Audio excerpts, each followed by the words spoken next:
नमस्कार सगळ्यांना।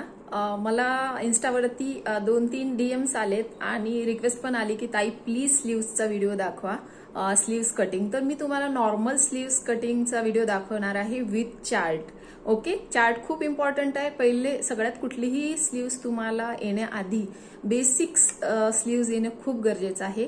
तर बघा, मी तुम्हाला खूप चांगल्या पद्धतीने समजवण्याचा प्रयत्न केलाय।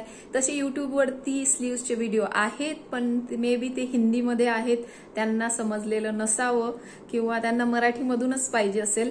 तर या रिक्वेस्टवर मी व्हिडिओ काढलेला आहे स्लीव्सचा आणि अपलोड करत आहे। काय ना, इन्स्टावरती सांगायला काही प्रॉब्लेम नाहीये, पण व्हिडिओ ना थोडा एक्सप्लेन करावा लागतो आणि आपण इन्स्टावरती 3 मिनिटाच्या वरती व्हिडिओ नाही टाकू शकत।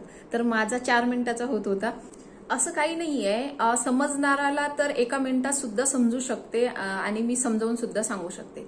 पण काय, थोडंसं डिटेलमध्ये सांगितलं। आता तर रील सारखं तर नाहीये ना, रील मध्ये 1 मिनिटात कट करून स्टिच करून दाखवतात, तर ते खरंच आहे का? 1 मिनिटात होतं का? तर सगळ्यांना कसं ना, असं मॅजिक पाहिजे असतं, लॉजिक कोणी समजायला तयारच नाहीये। म्हणजे तर क्लासेससाठी पण खूप इन्क्वायरीज येत आहेत। सो मी क्लास जो आहे तो जून पासून स्टार्ट करणार आहे, ऑनलाईन क्लास। जे पण इथं जवळ राहतात, वाकडमध्ये, रहाटणी फाट्याला, काळेवाडी फाट्याला जवळपास, आणि ज्यांना फिजिकली क्लास करायचा, तर त्या लेडीज येऊ शकतात जून पासून। ओके, तर चला स्लीव्स सांगते मी तुम्हाला। तर असेच छान छान मराठीमधून व्हिडिओ मी आता टाकणार आहे।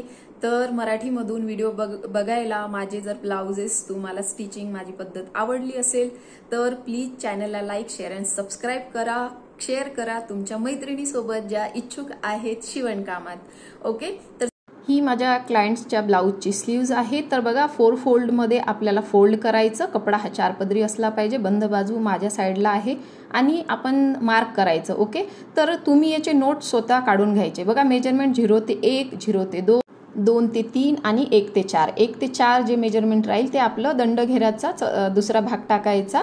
तर बघा, 0 ते 2चं मेजरमेंट सगळ्यात इम्पॉर्टंट आहे। याचाच मी चार्ट दिलेला आहे, तो खूप महत्वाचा आहे। 6 इंचाच्या पुढच्या स्लीव्जला 0 ते 2चं मेजरमेंट हे 3.5 इंच घ्यायचंय। पुढे चार्ट दिलेला आहे, त्याच्यामध्ये एक्सप्लेन केलेला आहे। फुल लेंथ प्लस 1 इंच घ्यायची। अस्तरची स्लीव्ज आहे ही, ती 0 ते 1 मी फुल लेंथ घेतली आणि 0 ते 2 हे 3.5 इंच घेतलं, कारण स्लीव्ज ही 10 इंचाची आहे। आता 2 ते 3चं मेजरमेंट टाकायचं। ओके, आणि इथं 1 ते 4 म्हणजे आपला दंडघेराचा दुसरा भाग टाकायचा। 10 असेल तर 5 टाकायचं, प्लस शिलाई मार्जिन टाकायची 1.5 इंच।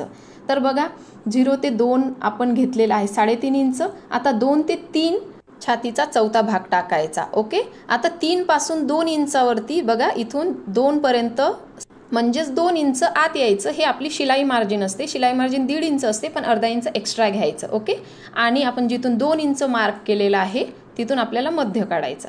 इथं बघा, दंडघेराचा दुसरा भाग प्लस 1.25 इंच, 1.5 इंच शिलाई मार्जिन घेतली, तुमच्या आवडीनुसार घ्या। आता बघा, इथून मध्य करायचा। आपण जिथं 2 इंचावरती मार्क केलंय ना, त्याचा मध्य करायचा। मध्य करून एक मार्क करायचा, वरती पण सेम मार्क करायचा, लाईन ओढायची। आता आपल्याला द्यायचा आर्म होलचा शेप द्यायचा। ओके, तर आपण हे जे मार्क घेतलेला आहे, सरळ वरती घेतलेला आहे तेवढंच, आणि 2 मार्क करायचे, म्हणजे इक्वल मध्ये आले पाहिजे। तर 1 इंच प्लस 1 लाईन किंवा एकच लाईन जास्त येईल, तर असं बरोबर मार्क करायचं। हे फक्त समजण्यासाठी आहे, जेव्हा प्रॅक्टिस होते तेव्हा बरोबर शेप येऊन जातात। तर बघा, आपण त्या 2 इंचावरती जोडलेला आहे, इथं थोडंसं 1.25 इंच सोडायचं, नंतर शेप द्यायचा। तर हा आपला बाहेरचा शेप झाला, हा आपला आतला मुंडा झाला। ओके, तर अशा पद्धतीने स्लीव्ज ही आपली कंप्लीट झाली। याला कट करून द्यायचं। पेपर कटिंग करताना सर्वात आधी तर तुम्ही पेपर कटिंगवरती प्रॅक्टिस करा शेप द्यायची, कारण नवीन असताना शेप द्यायला खूप प्रॉब्लेम येतो हा आर्म होलचा। तर बघा, मी कट केलेला आहे आपली स्लीव्ज। आता आपल्याला हा बॅक साईड आहे। ओके, आणि ही बघा आपली फ्रंटला, म्हणजे हा फ्रंटला जोडल्या जाईल। तर हे 2 पॅनल आहेत, तर 2 एक सोबत कट करायचे, जो आपण शेप दिलेला। आता चार्ट बघा, स्लीव्ज चार्ट 0 ते 2चे मेजरमेंट दिलेलं आहे। जर का आपली 3-3.5 इंचाची स्लीव्ज असली तर ते मेजरमेंट 2 इंच घ्यायचं। ओके, जे आता आपण 3.5 घेतलेलं। 4 ते 4 इंच असलं, 4.5 इंच असलं तर 2.5 इंच घ्यायचं। 5 ते 6ची स्लीव्ज असली तर आपल्याला ते 0 ते 2चं मेजरमेंट हे जे आहे ना 3 इंच घ्यायचं. ओके. आणि जर 6च्या पुढची स्लीव्ज म्हणजे आपली 3/4 स्लीव्ज असू द्या, लॉंग स्लीव्ज असू द्या, आपली 10 इंचाची स्लीव्ज असू द्या, 8 इंचाची, 6च्या पुढे कितीही आलं तर 3.5 इंच घ्यायचं.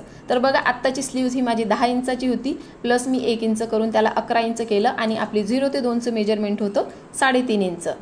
याआधी पण मी यूट्यूबवरती 4 टक्सच्या व्हिडिओमध्ये कंप्लीट चार्ट हा दिलेला आहे, पण नसेल समजला तर विचारा.